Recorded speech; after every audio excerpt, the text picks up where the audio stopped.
Ja, daar zijn we weer. Welkom bij het epicentrum deze transferperiode, namelijk het hoofdkantoor van SEG. En we gaan verder met Villa SEG in september, maar tot die tijd gaan we wat hoofdpersonen spreken. En een van die hoofdpersonen, dat is Kees Ploegsma. Kees, drukste periode van het jaar. Ook de leukste periode van het jaar? Nou, niet altijd.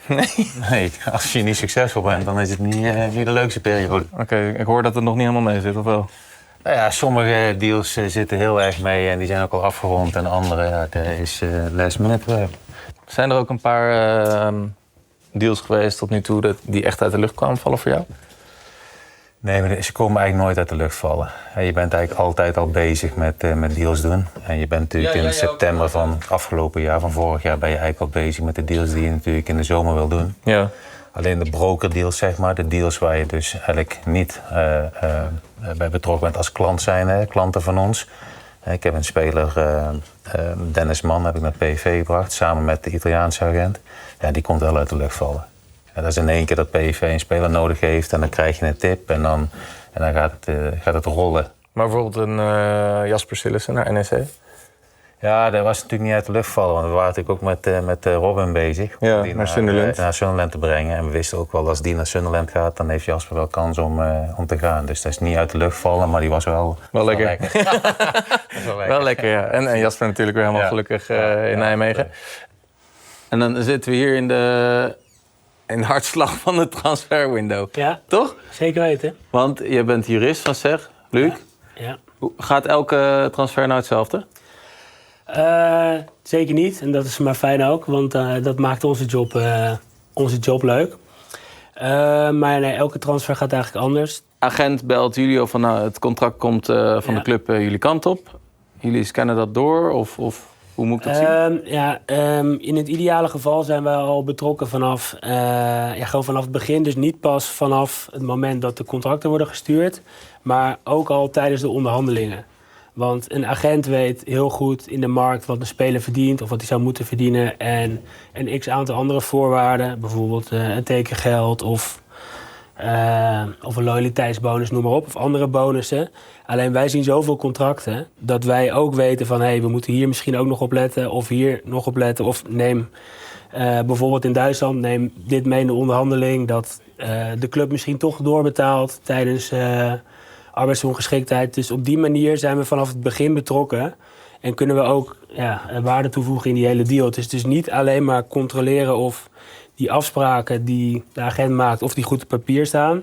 Maar het is ook meedenken of je in de onderhandelingen nog bepaalde aandachtspunten ziet die je dus kan meenemen in plaats van dat je achteraf, als de deal soort van rond is op de hoofdlijnen, dat je dan daarmee komt. Dus ja, daar kunnen wij zeker waarde toevoegen.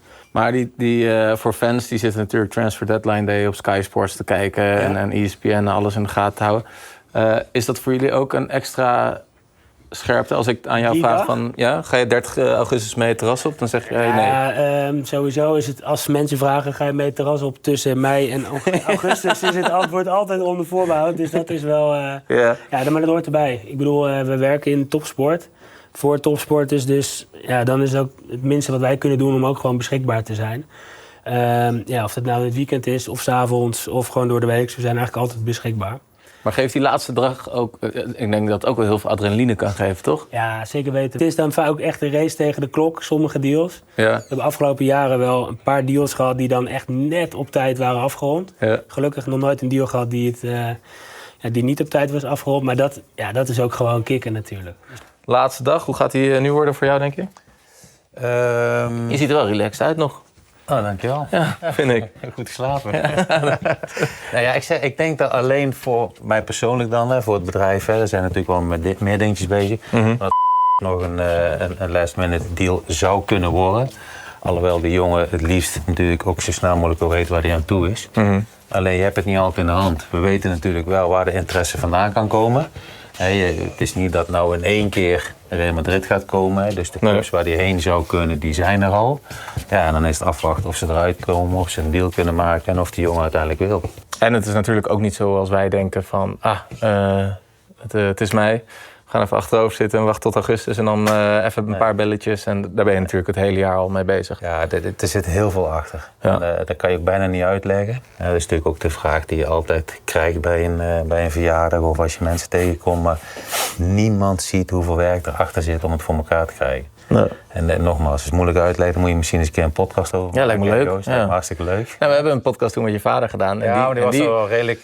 die kreeg nog een belletje van je moet naar Brazilië om Romario op te halen. Ja. En jullie zitten gewoon de hele tijd te bellen en te e-mailen en de hele jaar door. En dan... Ja, maar het zijn natuurlijk veel clubs, veel spelers, veel mogelijkheden, veel onmogelijkheden. En het is een spel, je moet er gevoel voor hebben. En als je er middenin zit, is het superleuk. En ik hou je al te lang op. Oké. Dus succes. Dankjewel.